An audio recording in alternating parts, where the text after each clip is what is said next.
that is today's project, is to seal it with furnace cement. Okay, I think that's good for now. Whoop! Good on that side? Slippery fish.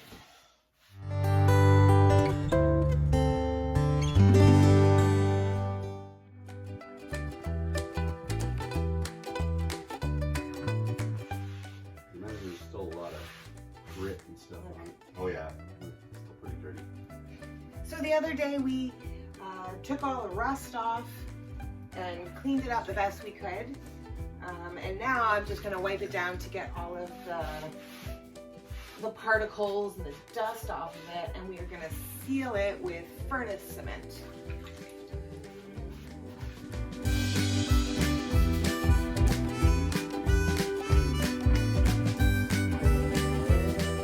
Get all this dust and grime off. 80 years of grime. I'm going to change the water. Oh, that didn't take long. I don't know if you can see. Oh yeah, you can see that. That's gross. Well, we started with this nasty thing, which I think I showed in the last video, which is basically it's for stripping furniture and other things, but it did take a lot of the scale off, and it just goes into the end of the drill and did that.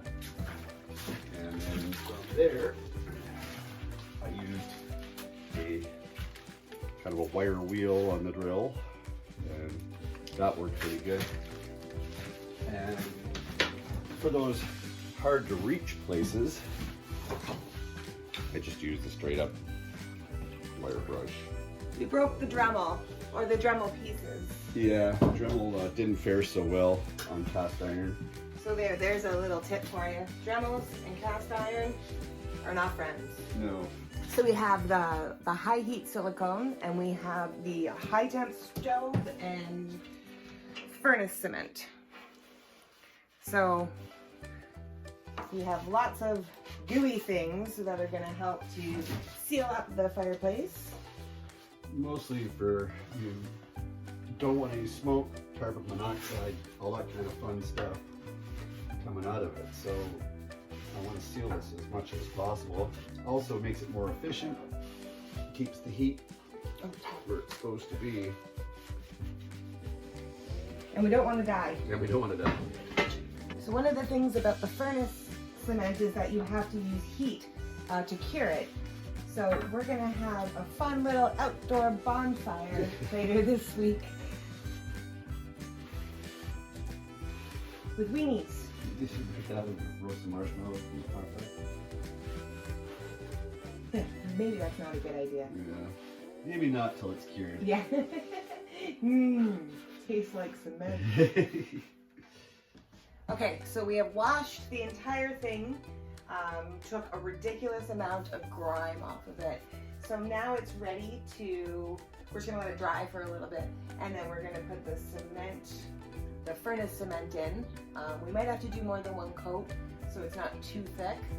And then, yeah, and then we will get ready to have a fire. Make sure it's not gonna kill us in our sleep. No, in all fairness, you do have to cure it by having a fire. So, yeah, that's next. So Jack over there is just adding some, have you added water yet? I'm not water, I'm just kind of mixing it up. He's gonna add some water. A little looser at the bottom. And I am just dampening the area first, where we're gonna cement. So we're gonna do this side, and then we'll flip it over and do the other side. With the light in there, it kind of looks like a fire. Flicker it around a little bit. So before you get started, make sure to have some sponges on hand to clean it up immediately, and your fancy rubber gloves. We like the blue ones. For no reason other than they're blue. Yeah, you can actually, if you look along the edge, you can see the light coming right through from the outside. So it's definitely not sealed up well. You can see the light. Oh, we're spinning. Never make a good doctor because I don't like these things at all. All right, here we go. So let's see what we can do with this stuff. I'm gonna watch this bucket of water so it doesn't end up on you. It's thick. That's why I'm wearing my Sunday best. Yeah, you're always dressed so pretty in the videos. Well, okay, wet half of what I sponge. do I get on me. So Here we go. all right, so we're gonna. The hardest part is gonna be getting up here in the top because there's not a lot of space. I'm pretty sure I'm gonna have to get my fingers in there.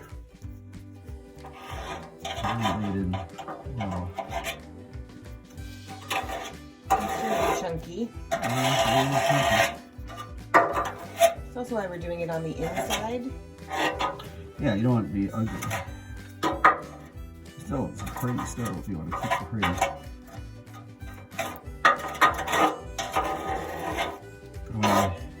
I tried to look for other videos on what other people have done, but I haven't seen much.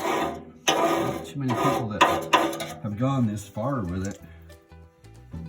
Or they're just not sharing. I think most people would be scared of this project. We're not most people.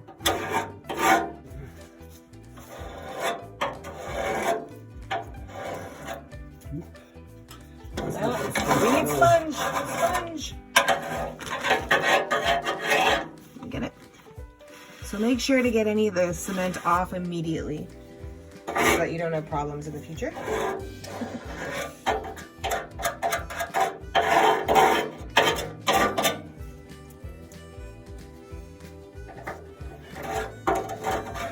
It's sealing that crack up nicely though. So turn your finger. Hard to get into. Yeah, it is awkward for sure. On this top part anyway. I knew this was going to be the worst section to try to get into the edges. I'll start with the worst, hardest part first.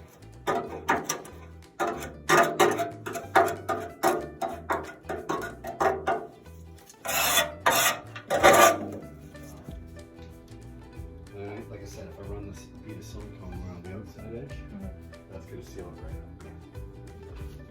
Okay, I'm going to stand it so it's normal.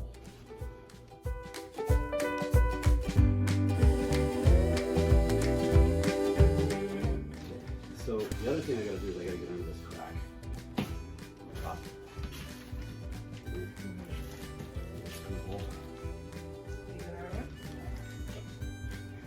I will get the sponge ready. Yeah. Precisely.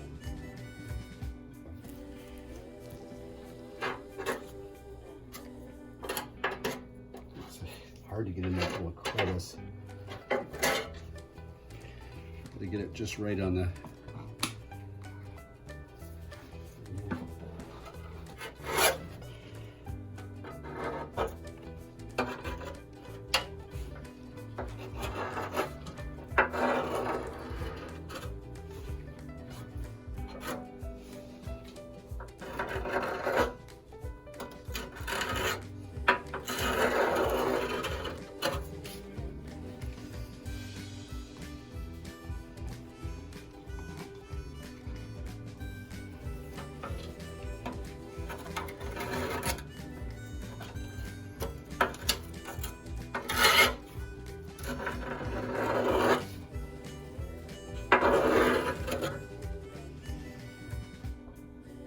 Good.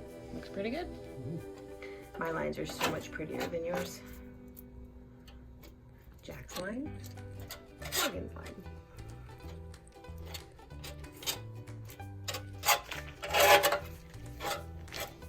We'll see which one seals better. Yeah.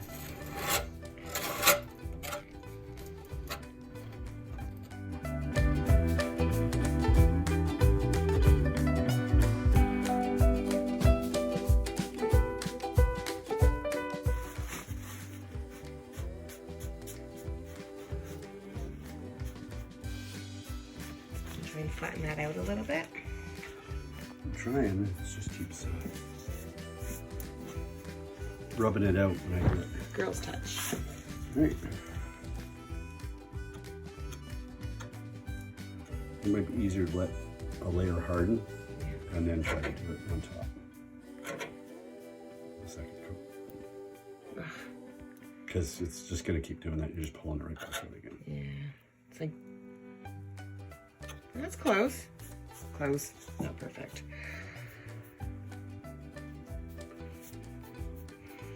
Our wood stove has a boo-boo. That looks all right. Probably won't be able to notice that once it's painted. We'll let that harden and see what happens. All right, so we have put furnace cement all the way around all of the cracks and little gaps that we took the old cement out of. So now we're gonna let it dry for a while, and once it gets dark, we'll do the light test. We'll seal it all up, turn all the lights off, and put our work light in there and make sure that we cannot see any areas that we missed. Is that right? I think that's right. That's our plan. That's